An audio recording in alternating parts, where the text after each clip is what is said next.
जिन लोगों को बुलाया उन्होंने बड़े प्रेम से स्वीकार किया हमारा प्रस्ताव, और आज वो यहाँ उपस्थित है। मैं आप सबका, विशेष करके श्रीमती अनीता कटारिया, फर्स्ट लेडी, उनको भी हमने आमंत्रित किया, वो अपने आप नहीं आए। आज हमारे आग्रह पर ही हमारे डीजीपी साहब श्री जेपी सिंह जी हमारा आतिथ्य स्वीकार किया। आपको मैंने फोन किया और आप उपस्थित हुए, आपने इस कार्यक्रम को गौरव देने का प्रयास किया। मैं आपका स्वागत करता हूँ। वैसे अतिरिक्त मुख्य सचिव जी, आप भले गुजरात के हो वो, पर हमारे निमंत्रण पर आप आए हो। हमने भी आपको फ़ोन किया था कि आपकी उपस्थिति रहेगी तो कार्यक्रम को एक अच्छा बूस्ट मिलेगा, और आपने हमारी श्रीमान जोशी जी, हमारे सौभाग्य है कि आज आर्मी के भी मेजर जनरल ये जोशी जी भी हमारे निमंत्रण पर यहाँ पधारे। मैं उनका बहुत बहुत स्वागत करता हूँ। वैसे हमारे राजभवन के सारे इन कामों को देखते हैं और जिस ग्रुप की तैयारी करते हैं वो तो मीनाक्षी सुंदरन भी करते हैं। सच में हम तो आकर के केवल भाषण देने का काम करते हैं, सच को स्वीकार करने में कोई ऐतराज नहीं। इसके लिए उनको और उनकी टीम को बहुत बहुत धन्यवाद। आज एयरफोर्स के जो एयर कमांडर है ऐसे सुनील जी, आप भी यहाँ पधारे, आपका बहुत बहुत स्वागत।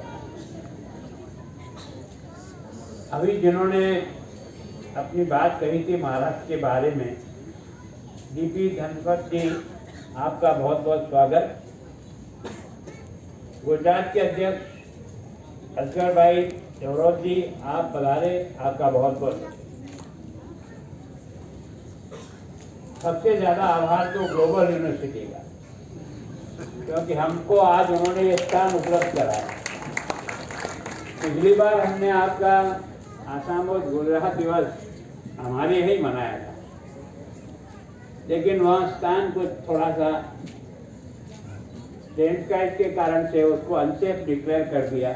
इसके कारण से हमारी मजबूरी थी और हमने ग्लोबल विश्वविद्यालय के श्री पंसारी जी से निवेदन किया कि हमको आप ये उपलब्ध कराएं तो हमारे लिए बहुत अच्छा रहेगा। तो वीसी साहब को और आपका दोनों का बहुत बहुत धन्यवाद।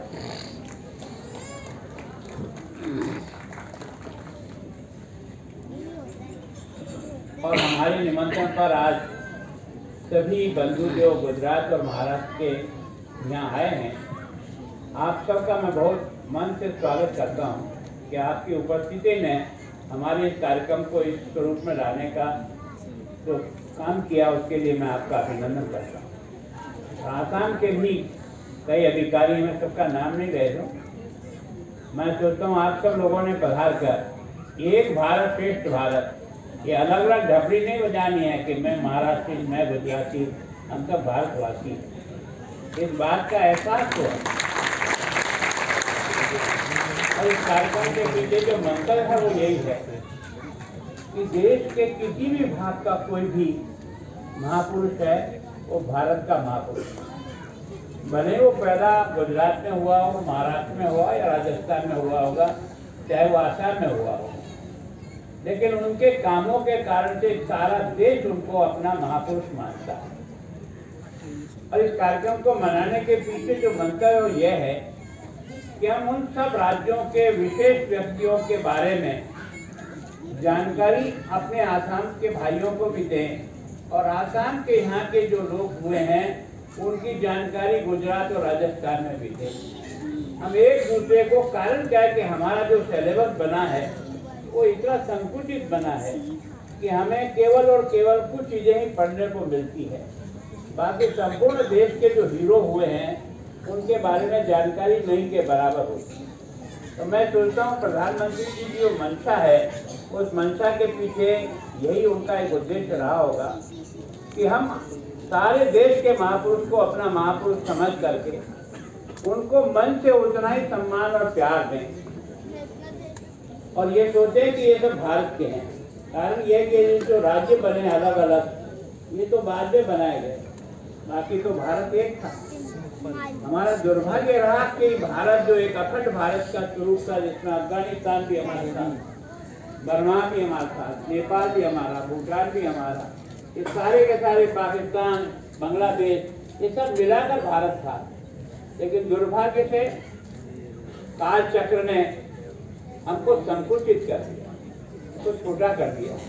और इसके कारण से मैं सोचता हूँ कि ये जो देश की आज़ादी के बाद सबसे बड़ी अगर किसी व्यक्ति को श्रेय जाता है तो सरदार पटेल को जाता है, जिन्होंने छोटी छोटी रियासतों को, क्योंकि अंग्रेज बहुत चालाकी के साथ गया, उसने सोचा कि ऐसा बीज बो दो कि आपस में लड़ मार करके खत्म हो जाए। हमको तो इन्होंने यहाँ से खदेड़ दिया, लेकिन ये कम से कम इसकी सजा भुगते हैं, ये सोच करके किया। और गेटवे ऑफ इंडिया जो 1911 में पंचम अर्थ जो आया था, उसके आगमन के लिए स्वागत का जो द्वार बना था, हमने उसी द्वार से उसको 15 अगस्त 47 को वापस बैक टू होम रवाना किया। तो मैं सोचता हूँ कि देश के लोगों ने इस देश की संस्कृति की रक्षा के लिए, इस देश के सम्मान के रक्षा के लिए जितना उत्सर्ग किया है, जितने हजार वर्षों की लड़ाई में हमने जितने बलिदान दिए हैं अपनी धर्म और संस्कृति को बचाने के लिए, और उसके कारण से आज और हम यहाँ बैठ करके बहुत आनंद के साथ अपने पुरखों को याद कर रहे हैं और उनके बारे में सोच रहे हैं। वो भगवान राम, अगर भगवान राम हमारे लिए रहता नहीं रहता, अगर हमारे ये सूरमा, चाहे वो लचित फुरकान हो और चाहे या टेलारी हो, जैसे बहादुर लोगों ने मुकाबला नहीं किया होता, वो तो गुरु गोविंद सिंह ने किया होगा, उधर प्रताप ने किया होगा, तो शिवाजी ने किया होगा, लेकिन अपने इस अस्तित्व को बचाने का प्रयत्न।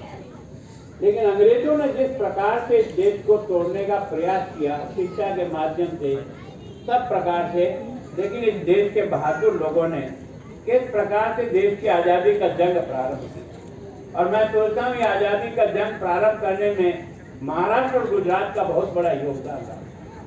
मैं सोचता हूँ कि आज़ादी की उस लड़ाई के बारे में महात्मा गांधी के बिना हमारी कल्पना अधूरी रहेगी, सरदार पटेल के बिना अधूरी रहेगी, बाल गंगाधर तिलक के कारण से अधूरी रहेगी, है ना, वीर सावरकर के बिना अधूरी रहेगी।